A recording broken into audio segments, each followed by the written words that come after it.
Manduk de sire sang pandi raris mawali de sang pandu.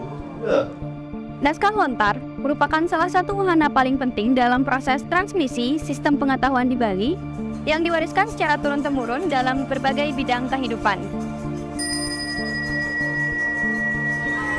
Naskah lontar ditulis dengan rangkaian aksara yang tersusun menjadi bahasa dan sistem pengetahuan, yang disulamnya dengan benang kata-kata berwujud goresan di atas naskah yang ditulis pada daun lontar. Semua ilmu-ilmu atau pengetahuan yang bersumber dari pengalaman leluhur kita. Jadi bagi saya ini adalah local genius yang betul-betul menggambarkan bagaimana masyarakat kita dulu melakoni kehidupan.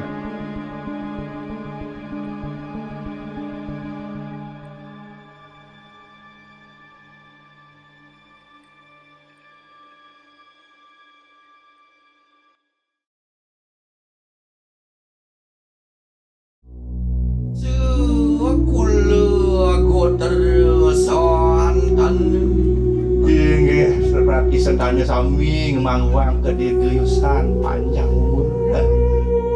Naskah lontar pertama kali muncul sekitar abad ke-8, di mana pada saat itu para leluhur masyarakat Bali dengan tradisi keberaksaraan yang dimilikinya menyadari bahwa tubuh manusia memiliki umur yang relatif terbatas. Oleh karena itu, mereka berusaha menstandarkan sistem pengetahuannya dalam wujud teks pada tubuh naskah.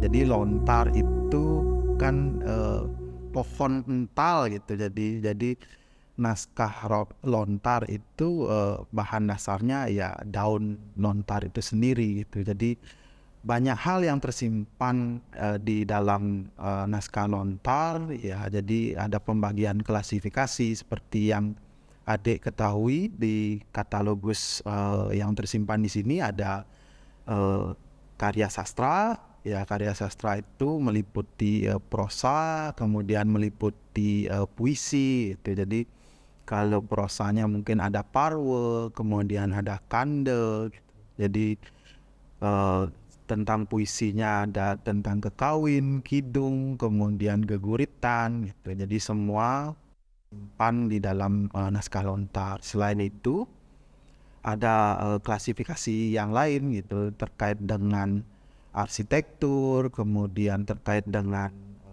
usade atau pengobatan, kemudian tentang astronomi, perbintangan, warige gitu. Jadi tersimpan semua ilmu-ilmu atau pengetahuan yang bersumber dari pengalaman leluhur kita gitu.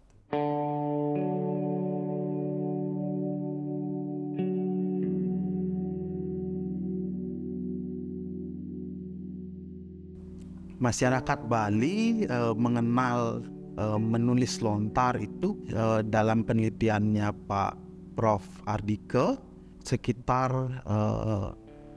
sebelum abad 9 itu sudah mengenal, di mana di prasasti Trunyan disebutkan pada saat itu masyarakat meminta kepada raja untuk menyalin ulang kembali prasasti-prasasti yang terkait dengan kebijakan itu yang di dalam daun lontar agar disalin ke tembaga gitu. Jadi supaya lebih awet.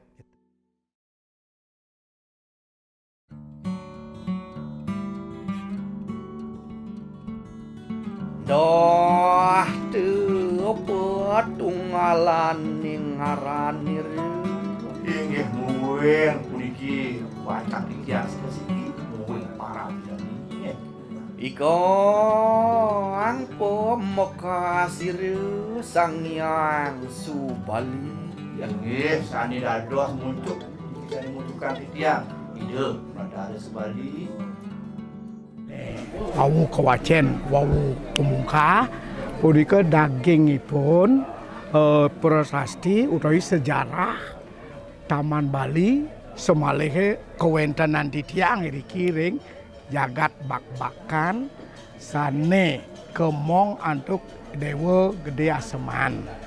Punika daging lontar ini konon sejarah sami munggah kedike. Duaning kebaos kesatria Taman Bali, raris keturunan ide Betara Angga Tirta Arum kadia sapunika.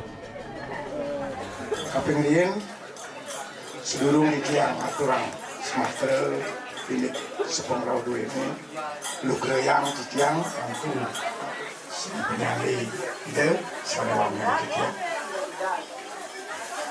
Kuri ketalir tali titiang saking universitas sana jaga nyarengi nyak siang kewetenan titiang diki.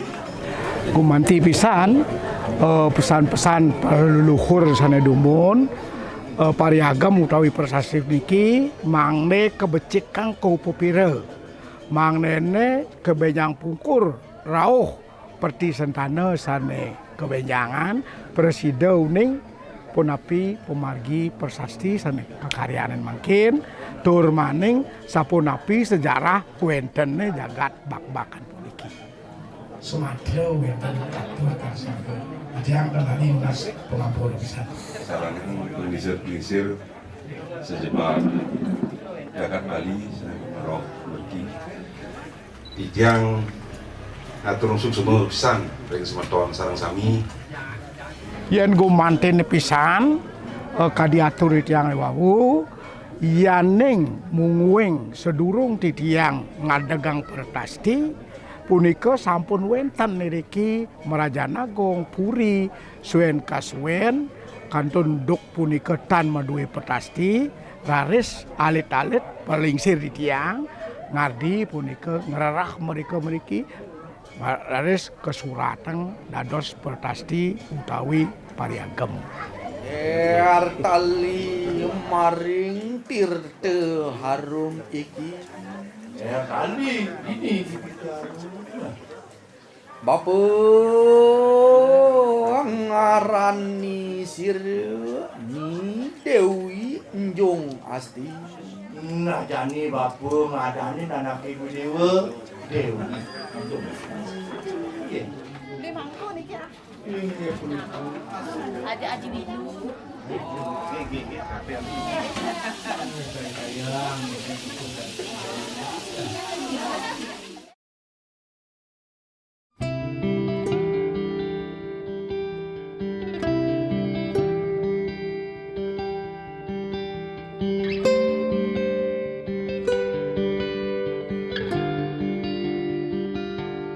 Unit Lontar Universitas Udayana sebagai salah satu unit unggulan Universitas Udayana memiliki peran penting dalam mensosialisasikan kebudayaan Bali melalui kajian naskah-naskah lontar. Hal ini patut diapresiasi mengingat konsistensi dan kemauan kuat para pengelola unit lontar Universitas Udayana dalam hal pelestarian kebudayaan Nusantara. Namun, di tengah-tengah gempuran globalisasi dan modernisasi, apakah eksistensi dari unit lontar Universitas Udayana masih dapat dipertahankan di masyarakat? Untuk itu, mari kita cari tahu lebih dalam. Hai Bli, Halo, apa kabarnya nih? kalau hari ini sih baik. Oke, sebelumnya mungkin bisa Blinya perkenalan dulu nih. Kalau nama panjang banget ya. Imade Agus Atsiriawan Hadi Sutresna. Kalau nama pendek banget, Sering dipanggil Gus Ca aja. Terus sekarang masih jadi pegawai aja sih di sini di unit lontar. sebelumnya latar pendidikan Blinya apa sampai? Kalau kita belakang pendidikan dulu S1 saya lulusan sastra Bali Udayana angkatan 2010 dan kebetulan sekarang sedang menempuh pendidikan di Pasar Sarjana Magister Linguistik. Oh, berarti kalau untuk di unit lontar sendiri Blinya udah dari tahun kapan ya? Kalau unit lontar status kerjanya mulai di tahun 2019 di bulan Februari. Sudah hampir 4 tahun kan Beli kerja di sini. Kalau untuk tugasnya Bli sendiri kalau di unit lontar itu? Kalau ditanya tugas yang pasti kan karena namanya saja unit lontar, jadi di sini ada beberapa koleksi, bukan beberapa sih, lumayan koleksi, hampir 1000 ya tugas saya di sini dan beberapa staf yang lain yang pasti merawat lontar tersebut. Kurang lebih seperti itu secara garis besar merawat lontar yang ada di unit lontar Universitas Udayana. Oke, jadi ini termasuk perpustakaan lontarnya berarti ya, Bli? Kalau di sini sebenarnya tempat penyimpanan naskah lontar yang sudah ada itu dari tahun 1958. Nah, kan dari tahun 1958 nih. Waktu itu apa sih yang melatar belakangi pendirian dari unit lontar ini? Kalau Sebenarnya pendirian unit lontar yang sekarang namanya unit lontar, yang dulu sempat bernama lembaga lontar juga, ketika baru berdirinya di 1958, itu tidak jauh dari ide pembentukan Universitas Udayana atau Fakultas Sastra dulunya. Jadi ketika beberapa orang-orang seperti pendiri Fakultas Sastra atau sekarang budaya ini seperti Priyono, Purbacaraka juga dulu mencanangkan, bahkan ada salah satu kutipan dari Purbacaraka yang menyatakan bahwa Pulau Bali ini sebagai peti penyimpanan sastra dan kebudayaan kuno. Kuno yang maksud mungkin adalah kebudayaan ketika zaman Jawa kuno ya. Jadi beliau menyatakan bahwa diharapkan Fakultas Sastra menjadi kunci wasiat untuk membuka penundaraan tersebut secara ilmiah. Jadi dengan kata-kata wasiat beliau seperti itu bisa kita simpulkan bahwa berdirinya juga Fakultas Sastra harus diimbangi dengan apa yang ingin dikaji ini. Makanya ide bentuknya lembaga lontar itu akhirnya tercetus seperti itu. berarti untuk naskah-naskah dari lontar itu pertama kali waktu tahun 1958 itu diambil dari mana aja? Dikumpulkannya tuh dengan cara dari informasi yang saya dapat juga lontar-lontar yang ada di sini yang dari beberapa informasi yang saya dapat itu ada proyek besar di tahun sekitar 1958 atau 1959 sampai tahun 63 kalau tidak salah atau 64 itu ada proyek penyalinan lontar yang ada di masyarakat. Jadi lontar-lontar yang ada di masyarakat yang kiranya dulu dianggap penting dan mempunyai nilai ilmiah yang tinggi yang akan bisa dikaji lagi berikutnya itu disalin. Jadi rata-rata lontar yang ada di sini itu hampir 60-70% dari salinan lontar yang ada masyarakat. Jadi dulu itu disalin oleh beberapa pengawi terkenal seperti Ide Bagus Oke, Ide Bagus Made Oke dan lain sebagainya. Itu di zaman itu beliau-beliau ini menyalin lontar yang ada di masyarakat untuk ditempatkan di lembaga lontar dan menjadi milik dari Fakultas Sastra dulu dan Fakultas Budaya sekarang dan secara umum milik Universitas Udayana. Kalau misalnya untuk penyimpanan lontar seperti ini hanya ada di Fakultas Sastra aja khususnya di Bali atau ada di tempat lain? Kalau penyimpanan lontar negeri ya kita bilang negeri ya, ada beberapa sebenarnya. Ada 3 yang saya tahu yang cukup besar. Yang pertama itu ada di Gedung Tirta, kalau tahu di Gedung Tirta di Buleleng, penyimpanan lontar. Yang kedua itu ada di Dinas Kebudayaan Provinsi Bali atau masyarakat sering menyebutnya sebagai Pusdok, Pusat Dokumentasi. Itu jumlah lontar di sana juga cukup lumayan banyak. Dan yang ketiga yang sekiranya lumayan banyak koleksinya juga ada di sini, yaitu di unit lontar Universitas Udayana. Oke, menarik. Tadi kan udah dijelasin kalau misalnya ada 3 terbesar nih di Bali. Gitu. Kalau misalnya untuk di unit lontar Universitas Udayana sendiri berapa sih jumlah lontar yang disimpan di sini? Kalau jumlah lontar secara fisik ya, seperti yang tadi saya bilang, kan ada 70%, hampir 70% lontar di sini itu adalah koleksi atau proyek dari tahun 58, 59 sampai tahun 60-an itu. Nah, itu jumlah sekitar 70%. Dan beberapa lontar juga dari masyarakat yang ingin tidak kurang bisa, kurang mampu untuk menyimpan dan merawatnya. Beberapa masyarakat juga menitipkan lontar di sini dan itu juga kami masukkan koleksi. Selain itu juga di tahun 2013 kalau tidak salah, di Universitas Udayana itu ada 2 lembaga yang menyimpan lontar. Yang pertama itu memang Pustaka Lontar yang ada di Fakultas Sastra dulu yang sekarang Fakultas Ilmu Budaya, dan ada penyimpanan lontar di Universitas Udayana sendiri. Nah, di tahun 2013 itu ada merger atau penggabungan koleksi dari koleksi milik Udayana yang jumlahnya sekitar 280-an kalau tidak salah, dan koleksi dari lontar sini sekitar 700. Kalau dihitung itu secara fisik lontar yang ada di sini sekarang hampir 1000, sekitar 930-an judul lontar yang ada di sini secara fisik ya. Dan selain juga ada dari masyarakat dan tadi saya sampaikan tersebut, juga ada dari staf kami juga ada kiat untuk menambah koleksi. Jadi ada beberapa koleksi-koleksi baru sekitar 5 judul lontar yang ada di sini. Itu baru. Jadi sekitar 900 hampir 1000 judul lontar ada di sini yang berbentuk fisik. Nah, selain bentuk fisik ini juga ada beberapa lontar yang bentuknya digital. Yang bentuk digital sebenarnya lontar-lontar yang di sini juga sudah beberapa, jadi dari jumlah 900 tadi yang saya sebutkan itu juga sudah ada beberapa yang sudah digitalisasi. Kira apa yang dimaksud dengan digitalisasi adalah lontar yang bentuk digital. Kita agak seperti itu. Kenapa perlu ya ada ya digitalisasi ini? Karena sebagai tahapan untuk konservasi, untuk penyelamatan lontar-lontar ini. Jadi kita tidak tahu nanti akan terjadi apa.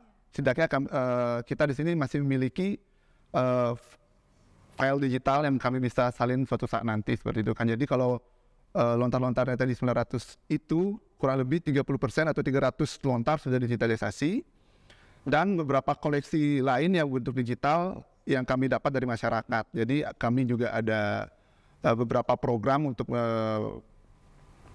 konservasi atau perawatan di masyarakat, ada bentuknya adalah pengabdian. Jadi di sana kami selain mengadakan pengabdian juga kami untuk menambah koleksi. Jadi koleksi-koleksi yang sudah kami dapat rata-rata lebih banyak dari Lombok, karena beberapa kali kami ke Lombok untuk mendapatkan lontar yang sekiranya sangat dibutuhkan suatu saat nanti atau penting dalam jalan kehidupan. Kalau ditanya berapa jumlah lontar sudah digital, sekitar 50 mungkin ada. Bentuknya digital ya secara pasti, saya belum pernah sempat hitung sampai spesifik itu karena butuh ada pembentukan katalog baru terkait hal tersebut. Tuh. Jadi jumlah lontar sekarang sekitar kalau ditambahkan dengan yang digital 1000-an. Kalau untuk yang digital sendiri itu ada web khususnya? Nah, jadi untuk web khusus untuk digital ini masih kami pikirkan. Mungkin yang dimaksud adalah bagaimana orang bisa mengakses itu kan. Nah, jadi beberapa lontar yang bentuk digital ini dengan sangat berat hati belum bisa dipublish secara umum karena butuh beberapa sistem seperti apa agar masyarakat bisa mengaksesnya dengan mudah, seperti itu. Jadi masih kami dalam tahap perbincangan dengan beberapa pihak, baik itu dari Ketua Ulu tersendiri, baik itu dari pihak rektorat dan beberapa stakeholder yang mungkin bisa membantu nanti seperti apa nanti akan bisa dipublish lontar yang ada di sini untuk digital seperti itu. Masih dalam proses, tunggu saja nanti. Siap. Dan tadi justru yang aku dengar itu menariknya banyak lontar yang didapatkan itu dari Lombok. Iya, beberapa. Karena beberapa kali kami ke Lombok untuk mengadakan sosialisasi dan konservasi ke masyarakat di sana, dan cukup mengejutkan bagi saya ya, khususnya karena saya baru pertama kali ke sana di tahun 2020 kalau tidak salah, dan lontar-lontar di sana cukup banyak yang rata-rata itu berada di geria-geria atau tempat pendeta. Di sana koleksinya lumayan banyak dan lumayan tua umurnya. Ada yang sampai kemarin yang saya lihat itu 180 tahun, 100 tahun lebih. Itu masih banyak sekali sana dan kondisinya rata-rata baik, bisa dibaca dan lain sebagainya itu. Jadi ya kita tidak bisa memungkiri bahwa dulu Lombok, beberapa daerah di Lombok itu juga bagian dari Bali kan. Jadi lontar-lontar di sana juga cukup banyak sebenarnya gitu. Kalau untuk yang lontar-lontar yang didapatkan dari Lombok itu bahasanya menggunakan bahasa misalnya bahasa Kawi Bali. Kebetulan yang beberapa saya baca rata-rata bahasanya bahasa Kawi Bali, baik itu bahasa Bali, bahasa Jawa Kuna di dalamnya, ada beberapa Sanskerta dan lain sebagainya lah. Jadi bukan bahasa Sasak, mungkin ada ya, karena beberapa lontar juga ada yang berbahasa Sasak. kalau kita cari. Cuma yang kemarin yang ketika kami ke sana rata-rata lontar yang kami baca rata-rata bahasa Kawi Bali. Nah, kalau dari sekian banyaknya koleksi lontar yang ada di Universitas Udayana nih, ada spesifikasi khusus membahas tentang apa gitu isinya atau gimana? Sebenarnya koleksi lontar di sini dibagi dari beberapa kategori ya. Kalau mungkin mau lihat, sebenarnya di tempat penyimpanan di sini juga sudah di blok sesuai dengan kategorinya masing-masing. Nah, seperti bisa dilihat ada kidung, ada tutur, di sana ada guritan, ada kekawin. Jadi lontar-lontar di sini itu disimpan berdasarkan kategorinya. Seperti itu. Kalau untuk kalau misalnya kayak isi dari ilmu pengetahuannya atau gimana itu ada. Nah, kita kembali gini ya. Lontar itu adalah apa yang ditulis oleh leluhur kita tentang apa yang mereka ketahui zaman itu ya. Jadi bagi saya ini adalah local genius yang betul-betul menggambarkan bagaimana masyarakat kita dulu melakukan kehidupan. Jadi kalau ditanya lontar-lontar yang isinya bahas tentang kehidupan gimana kehidupan dulu, ya semuanya ada di sini yang biasanya dibahas di beberapa lontar tutur seperti itu. Kalau lontar-lontar kekawinan guritan itu biasanya lebih mengutamakan seni, walaupun di dalamnya juga ada beberapa cita-cita tertentu yang berkaitan tentang kehidupan ketika masa itu. Tapi kalau untuk di pendidikan sendiri itu gimana Bi kalau untuk lontar itu? Gini ya, kembali lagi ke tadi bahwa Baca Raka dan kawan-kawan dulu salah pendiri-pendiri dari Fakultas Sastra dan pada khususnya dan umumnya Universitas Udayana, itu pendirian lembaga lontar atau sekarang unit lontar ini kan tidak lepas dari istilah kunci wasiat untuk membuka berdasarkan ilmiah seperti itu. Jadi sebenarnya kalau kita lihat dari lontar-lontar ini yang menggambarkan situasi atau kehidupan ilmu pengetahuan di zaman dulu dan ternyata masih relevan di zaman sekarang. Dan sebenarnya kalau kita bilang Universitas Udayana yang memiliki ada 13 fakultas dan dari 13 fakultas ini sebenarnya ilmu mereka itu sempat ditulis oleh leluhur kita dulu. Seperti contoh Fakultas Ilmu Budayanya nih, kita biasanya bahas tentang kekawin, keguritan, baik itu sejarah. Mungkin kalau prodi sejarah bisa membahas tentang babat dan sebagainya, seperti apa babat itu, apakah masih relevan atau bagaimana dengan sejarah yang ada sekarang. Dan kalau kita membahas tentang kedokteran itu misalnya, kita bisa lihat usada-usada yang ada usada rare, ada usada yang lain juga. Terus kalau kita membahas tentang pertanian, ada fakultas pertanian gitu, bisa lihat, bisa dicari itu misalnya Aji Pari itu bisa kita bahas, bisa dilihat bahwa sebenarnya koleksi-koleksi yang di sini atau koleksi-koleksi yang ada di unit lontar ini masih ada keterkaitannya dengan ke-13 fakultas ya. Kalau nggak salah sekarang 13 ya masih 13 fakultas yang ada di Universitas Udayana. Sebenarnya sangat mungkin kalau kedokteran juga beberapa kali ke sini ya untuk mencari beberapa lontar yang berhubungan dengan usada, bahkan di tahun 2021 kalau buat 2020 itu ada beberapa mahasiswa dari non Udayana yang kemarin untuk mencari lontar yang membahas tentang kemarin yang nggak salah itu terakhir tentang kimia malahan. Itu menurut saya betul-betul menarik. Iya. Hanya saja sekarang kebetulan pemanfaatan unit lontar bagi warga secara besar ya Fakultas Universitas Udayana mungkin belum terlalu sejauh itu, cuma dari koleksi-koleksi yang ada di sini betul-betul mewakili ke-13 fakultas yang ada di Universitas Udayana seperti itu. Justru menarik ya, dan ternyata lontar sekaya itu gitu untuk membantu setiap ke-13 fakultas dan menarik ke belakang lagi gitu. Yeah. Sebenarnya seperti apa sih? Apakah masih relevan atau tidak sebenarnya ilmunya. Jadi pengalaman-pengalaman dari pendahulu-pendahulu kita apakah masih relevan ya di zaman sekarang. Karena itu penting untuk dilihat lagi gitu kan. Ya. Yeah. Kalau selain misalnya kan itu kan dari segi keilmuan ya. Nah biasanya kayak dari mahasiswa ataupun misalnya peneliti-peneliti gitu datang ke sini. Tapi kalau untuk kehidupan bermasyarakat gitu, lontar ini gimana sih relevansinya?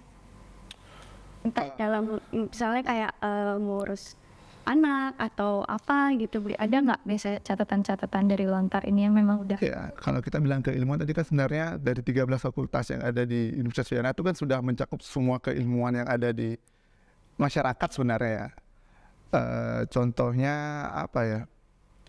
Kalau di masyarakat itu contoh kemarin ada, jadi lontar di masyarakat itu sebenarnya masih gini ya, antara magis dan ya sakral di masyarakat. Jadi beberapa lontar itu kalau di masyarakat mungkin pernah dengar kata warigel, jadi orang-orang mencari hari baik dan lain sebagainya, masih based on gitu kan, masih mencari lontar tertentu yang menyatakan hari baik tertentu yang bisa digunakan ketika bertani, ketika melakukan suatu hal agar kerjanya menjadi lebih baik, diharapkan jadi lebih baik. Selain itu juga kalau ditanya yang terakhir kali yang baca atau sempat mengobrol dengan beberapa orang yang mengkaji tentang lontar, bahwa mungkin sekarang lebih terkenal itu sekarang lagi hype sekali itu tentang parenting, seperti itu, tentang bagaimana mendidik anak. Sebenarnya lontar Bali pun sebenarnya sudah ada bagaimana cara mendidik anak, bagaimana kita memperlakukan dari mereka belum ada sampai mereka lahir, ada dalam kandungan, lahir dan menjadi dewasa, itu tata caranya sudah ada sebenarnya. Kalau tidak salah nama lontarnya Putra Sasana kalau nggak salah ya. Putra Sasana kalau nggak salah. Itu membahas sebegitunya. Dan apakah pertanyaan sekarang masih realistis atau masih bisa digunakan di zaman sekarang? Jawabannya dari beberapa dari tulisan yang saya baca terakhir itu ternyata iya, masih. Dan parenting ini baru hype sekarang, sedangkan leluhur kita sudah membahas itu dari zaman itu, dan sampai sekarang ternyata masih relevan seperti itu. Jadi kalau di masyarakat banyak hal ya, dari seperti hari baik. Kalau yang ditanya tentang pertanian juga, masyarakat pertanian juga kan. Jadi kapan hari baik untuk menanam pohon, kapan hari baik untuk menikah, bahkan ada yang mengatur itu gitu. Segitunya lontar, baik itu bentuknya masih lontar maupun hanya ilmu pengetahuan yang disebarkan dari orang yang bisa, atau kita biasanya kan kalau jadi hari baik dan tentunya kan biasanya ke Ide Peranda, ke Geria dan sebagainya, kan beliau pasti sudah mendalami lontar-lontar yang ada sampai akhirnya beliau bisa memberikan satu pencerahan bahwa hari-hari baik tertentu itu harus dilakukan apa dan lain sebagainya. Nah, kalau untuk unit lontar sendiri itu gimana caranya biar masyarakat itu, kan banyak nih masyarakat awam yang dia punya lontar mungkin dan dia nggak bisa baca gitu. Gimana tuh? Maksudnya kayak buka untuk jasa atau pengabdiannya seperti itu ke masyarakat dan cara sosialisasi gitu misalnya. Kalau pengabdian kebanyakan ya masyarakatnya yang meminta, kebanyakan seperti itu. Jadi masyarakat kemari untuk menanyakan seperti apa cara merawat lontar, terus mereka karena lontar yang dimiliki cukup disakralkan di rumah maupun puri maupun gereja masing-masing, akhirnya mereka karena sudah tidak ada yang melakoni lagi untuk membaca dan sebagainya, mereka kebingungan apa sih sebenarnya lontar yang ada di rumah tersebut, isi tentang apa. Nah, biasanya masyarakat yang ingin mengetahui isi tersebut biasanya minta tolong ke kami. Mereka datang ke mari untuk menanyakan bagaimana cara, pertamanya mereka menanyakan bagaimana cara merawat lontarnya. Berikutnya mereka menanyakan bisa nggak saya ingin tahu apa isi lontar saya. Dan biasanya kami diundang ke rumah maupun gereja maupun puri maupun jero maupun pura yang mereka miliki untuk membaca atau ingin mengetahui isi secara garis besar terlebih dahulu. Setelah itu kalau memang mereka ingin mengetahui isinya secara utuh, biasanya ada tahapan-tahapan berikutnya harus dilewati seperti itu. Oke. Kalau untuk ngerawat naskah lontar sendiri itu gimana bicaranya? Kalau perawatan, kalau kami di sini sering menyebutnya sebagai konservasi ya, konservasi lontar. Jadi lontar-lontar sini yang jumlahnya 1000 tadi atau di bawah 1000 yang fisik, itu kami rawat dengan cara konservasi ini. Jadi lontar-lontar yang ada di sini bisa dilihat beberapa lontar masih dalam kondisi yang prima ya kita bilang, karena dirawat dengan baik. Dengan kita tahu tadi lontar-lontar di sini rata-rata umurnya 60 tahun kan, karena di tahun 58 sampai 60-an itu rata-rata umur lontar di sini itu 60 tahun maupun ada yang lebih tua. Lontar di sini dirawat dengan cara konservasi tersebut setiap tahun dilakukan oleh pegawai yang atau staf yang ada di sini. Proses konservasi sebenarnya ada dua hal ya, konservasi secara fisik secara langsung, yang kedua adalah konservasi secara digitalisasi itu. Jadi penyimpanan secara digital itu bagi kami merupakan sebuah konservasi juga, penyelamatan juga. Dan kalau konservasi yang fisik tadi bisa dilihat di sana ada beberapa staf juga yang melakukan konservasi. Jadi konservasi lontar atau membersihkan lontar atau merawat lontar, atau di beberapa orang juga menyebutkan melenturkan lontar kembali gitu. Konservasi menggunakan minyak serai. Jadi bukan hanya minyak serai, hanya melainkan campuran, atau kita bilangnya ramuan lah. Jadi ramuan dari konservasi itu atau minyak konservasi ini adalah campuran antara minyak serai dengan alkohol. Itu perbandingannya 1:1. Nah, ada satu lagi ramuannya, yaitu ekstrak kemiri. Nah, tapi ekstrak kemiri ini digunakan untuk lontar-lontar yang aksaranya mulai kabur warnanya. Kan harusnya hitam nih. Nah, mulai kabur, warnanya mulai hilang, itu biasanya kita menggunakan ekstrak kemiri untuk menghitamkan kembali. Kalau di sini rata-rata belum sampai ada yang kabur ya warnanya, tapi kalau di masyarakat kami biasanya lakukan pengabdian atau sosialisasi, kebanyakan lontar-lontar yang ada di masyarakat itu sudah mulai kabur warna hitamnya. Makanya kita butuh ekstrak kemiri untuk menghitamkannya. Jadi alkohol dan minyak serai 1:1, kalau dibutuhkan menggunakan ekstrak kemiri untuk menghitamkan kembali. Gitu. Jadi fungsi dari minyak serai sendiri adalah, atau sebenarnya bukan hanya minyak serai ya, beberapa orang juga menggunakan istilahnya adalah minyak atsiri. Atsiri yaitu minyak dari pohon maupun tumbuh-tumbuhan, yaitu ada yang minyak cengkeh, sebenarnya ada minyak serai dan minyak yang lain. Cuma karena di sini menggunakan minyak serai ya, karena kemarin kami sempat menggunakan minyak cengkeh, ternyata baunya jauh lebih menyengat, hingga kami tidak terbiasa dengan baunya, akhirnya menggunakan minyak serai yang sudah beberapa tahun kami gunakan, dan itu berhasil melenturkan lontar kembali.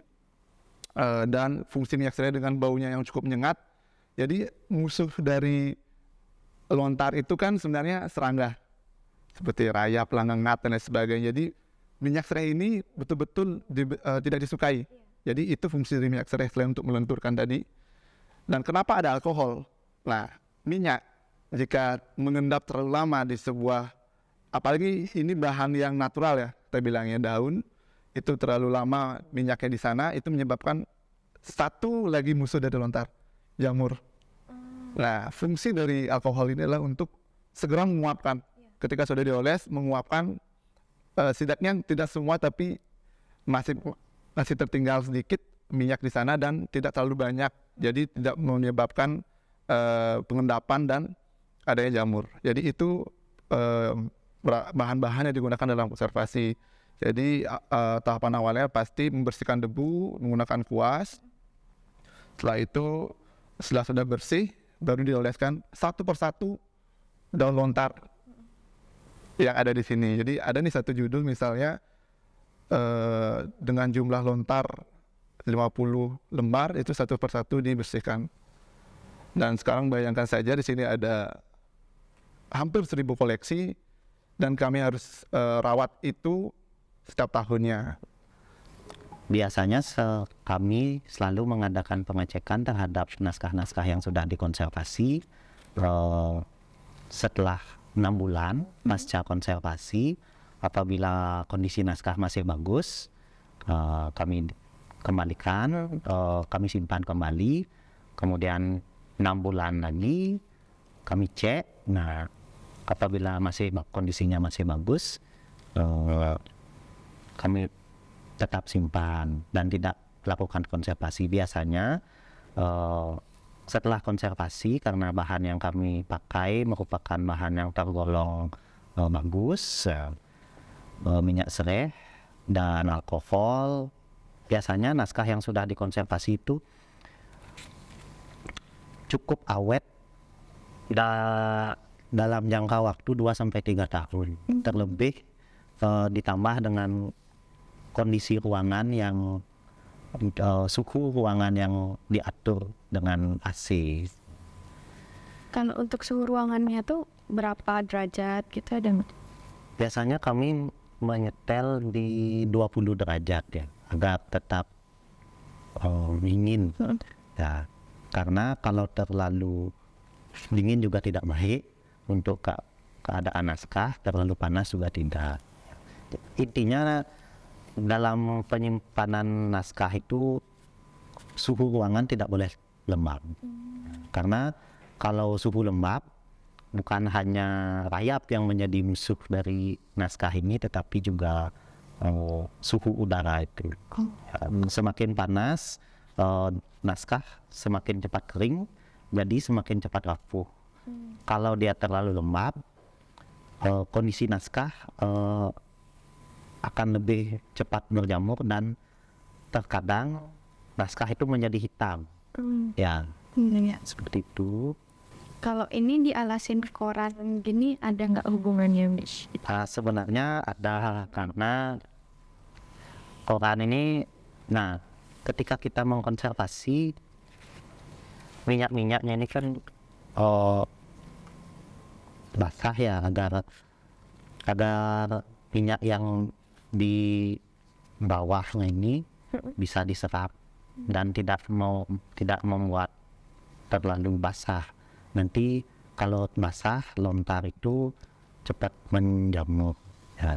Jadi cepat lembab ya. Jadi untuk menyerap minyak-minyak sisa yang konservasi, karena kita mengkonservasi ini per bagian. Jadi bagian yang sudah dikonservasi kemudian dibalik ke bagian selanjutnya. Nah, sisa-sisa minyaknya ini agar diserap. Iya nih. Seperti itu. Setelah diolesin minyak serai gini langsung disimpan atau? Tidak.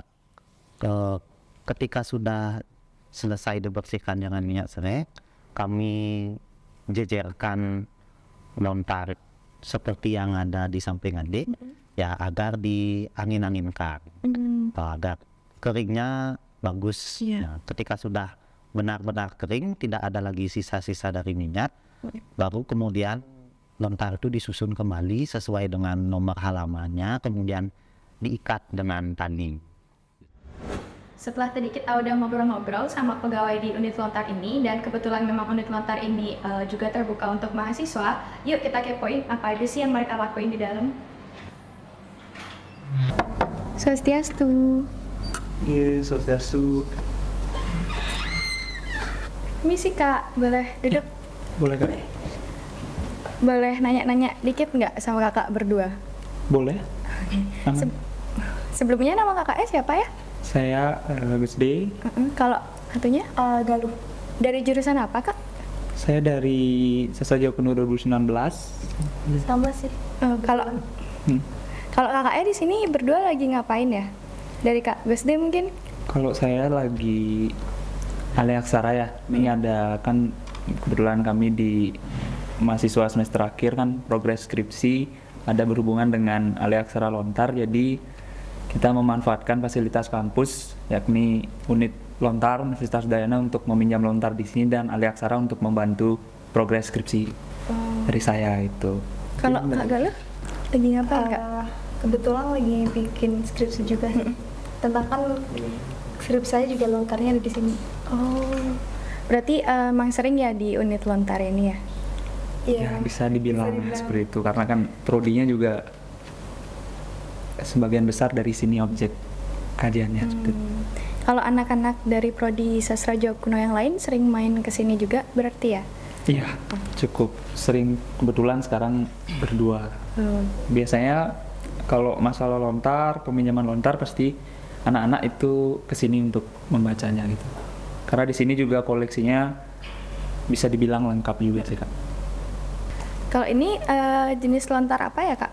Kebetulan yang saya baca ini jenis lontarnya tutur ya Kak. Atau biasa disebut juga tatwul. Jadi tentang nilai-nilai filsafat, misalnya filsafat keagamaan dituangkan di sini gitu.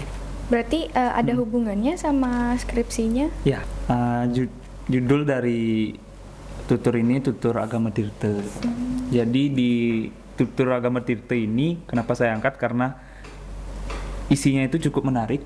Jadi di dalamnya ada 3 kerangka dasar agama Hindu. Kalau kakak pernah mendengar tentang tatwa, susila, upakara, itu dimuat di sini, dibalut dengan agama seperti itu Kak. Kalau untuk umurnya sendiri berapa ya umur lontarnya ini? Kebetulan di lontar itu Kak biasanya disebut dengan kolofonnya misalnya, tapi ada juga lontar yang tidak berisi. Kebetulan ini diisi, di sini tertulis tahun Saka 1882. Kalau di tahun Masehi berarti ditambah 78 sekitar tahun 1960 ditulisnya, disalinnya. Cukup lama juga ya berarti Cukup. ya.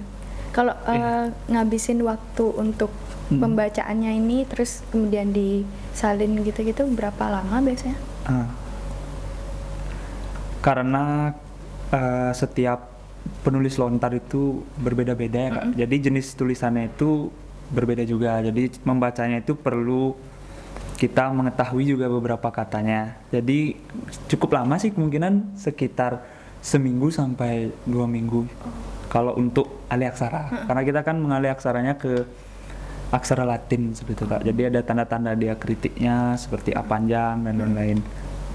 Wah, menarik banget sih Kak kalau untuk pembahasan skripsinya. Semangat ya Kak buat berdua untuk skripsinya. Makasih Kak Nanda. Oke, targetnya kapan nih Kak lulus? April ya? Ya, April sih, secepatnya sih. Semangat. Ya. Semangat. Terima kasih Kak. Oke. Sebagai salah satu warisan budaya bangsa Indonesia, naskah lontar penting untuk dilestarikan dan dijaga keasliannya agar dapat terus diwariskan pada generasi berikutnya. Saat ini, beberapa lembaga dan organisasi telah memulai upaya untuk mengumpulkan, merekam, dan menerbitkan naskah lontar sebagai bentuk usaha melestarikan dan mengenalkan warisan budaya Indonesia kepada dunia. Salah satunya, Unit Lontar Universitas Udayana, sebagai salah satu agen yang dapat melindungi, mengembangkan, dan memanfaatkan naskah lontar dalam pelestarian budaya Nusantara. You can bite and you can feed, you can taste what you don't eat. Pinaka Ulu, bagaikan sebuah kepala, naskah lontar dianggap sebagai buah pikiran, sebuah gagasan pemikiran manusia sebagai penunjuk dari hulu sampai ke hilir, dari ide sampai ke implementasi. Kebudayaan sebagai pola ilmiah pokok Universitas Udayana mengalir ke setiap fakultas yang ada di dalamnya. Semuanya terekam di Ulu. You can cry and you can